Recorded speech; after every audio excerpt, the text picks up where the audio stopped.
Hello everyone, here I am in the fair borough of Walton on Thames. So this town is on the south bank of the River Thames in the county of Surrey, in the borough of Elmbridge, okay? Until rivers cease to flow, that's his motto. And look at this Turkish restaurant, Cappadocia, okay?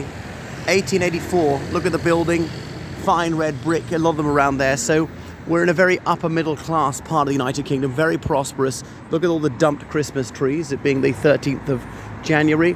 And this war memorial here, okay, the cross of St. George, what is like a golden palms and topped by the crown. They're a biblical quotation. And the names of all those men who most nobly laid down their lives for Britannia. And these flaming torches of freedom there. Okay, and the wreaths laid at Remembrance Day, the nearest Sunday to the 11th of November, as the guns fell silent the 11th day of the 11th month, 1918, at 11 o'clock in the morning. As Lawrence Binion said, "They shall not grow old as we that are left grow old," and all the rest of it. Okay, the poppies, because of John McCrae's poem In Flanders Fields, where so many poppies grew in southern Belgium, which is perhaps the fulcrum of the First World War. All right, and more people who were killed in the Second World War, and so on. But what else about Walton on Thames? So there's a population of about 22,000 people, wealthy, mature. A lot of it is commuter belt, but a lot of people in finance or IT and so on. And some streets are like Millionaires Row, where most houses that cost several £1 million. So there's several independent schools around here. The state school's quite highly rated as well. And by train you can get to London Waterloo in just 20 minutes. One thing is the high street, they're actually mid-market brands. There's an Aston Martin dealer, Alfa Romeo, that was it. There was a racetrack here, Formula One racetrack years ago, and indeed there was an aircraft factory in the Second World War. That's New Zealand Road down there, because there was a hospital treating New Zealand soldiers, and in remembrance of that, it's called New Zealand Road. So famous residents, John Bradshaw, who was president of the court, i.e. judge, at the trial of Charles I, he lived here in a Tudor mansion in the mid-17th century. Julie Andrews, the actress from Sound of Music and 10 and a few other films, and Mary Poppins, she was born here in 1935, but she hasn't sung for years. But she subsequently discovered that her father was not her mother's husband. She was conceived as a result of an extramarital affair. Found that out decades later. So I remember someone saying about her that she's a beautiful woman without sex appeal, which is why she was a gay icon. But I think that's a little unfair on her. All right, what else about Walton on Thames? Okay, it's very flat around here, fantastic for cycling, a few cycle routes. Used to be strongly conservative, but it fell to the Liberal Democrats in the Westminster election 2024. And Elmbridge Borough Council is usually conservative, with the Lib Dems being the opposition. Labour are very feeble around here. The Greens have got a small presence. What else is not a lot of ethnic minority people here.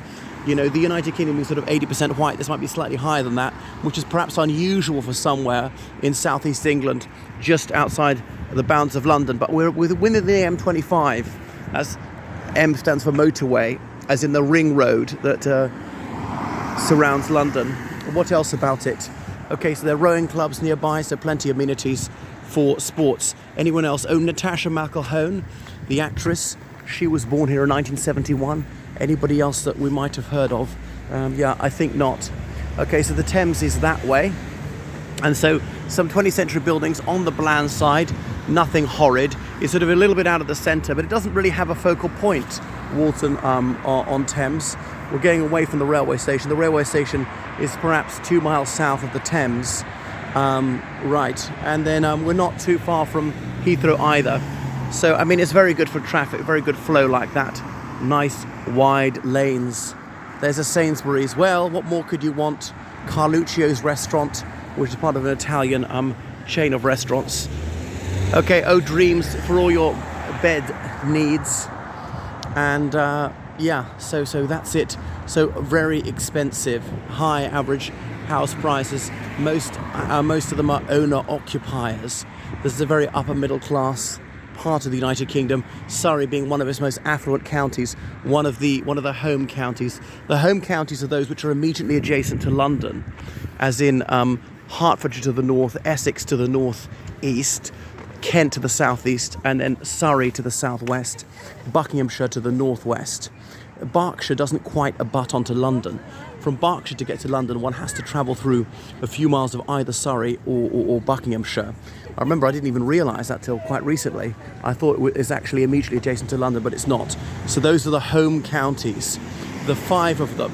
Okay, so Walton on Thames, to avoid confusion with Walton on the Naze, or indeed Walton on the Hill, but locally it's simply known as Walton. They don't feel obliged to point out which Walton it is, because the other Waltons are a long distance away. We're not very far from Shepperton. There's a big marina there where you can park your boat or yacht for going up and down Old Father Thames. So the 8's around here, spelled EYOT, as in an island on the Thames, and only on the Thames. Sometimes spelled AIT, an 8 pronounced just like number 8. What else should I say? So the cricket ground in the town, yeah, and that's about it. A few churches. So we're quite close to Chertsey as well, to Weybridge. That's only about 3 miles from here. Anything else noticeable? Molesey is a bit up the Thames because the River Mole flows through that one. So anything else that's worthwhile pointing out about it? Not really. A few shopping centres. It's largely a residential town. So there aren't major employers here. Lots of small businesses, usually part of a chain rather than independent or boutique ones. There's a Cafe Nero, hooray.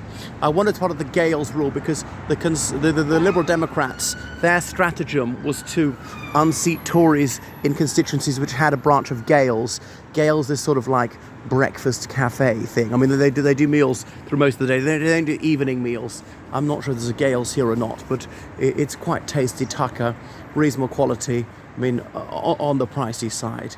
Okay, and not too many second-hand shops or charity shops, because that's a sign of a lot of people of lower socioeconomic status who would be obliged to buy that stuff. So you see what I mean?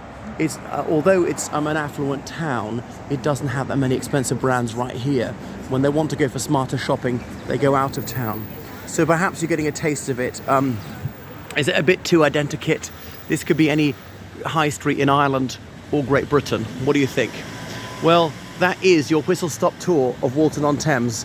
Perhaps unsurprisingly, it doesn't get a huge number of tourists. Not the most characterful or individual place in the British Isles. Well, thank you for watching my channel, and make sure you subscribe on Patreon, donate on PayPal, georgecallahan79@gmail.com. Toodaloo, everyone.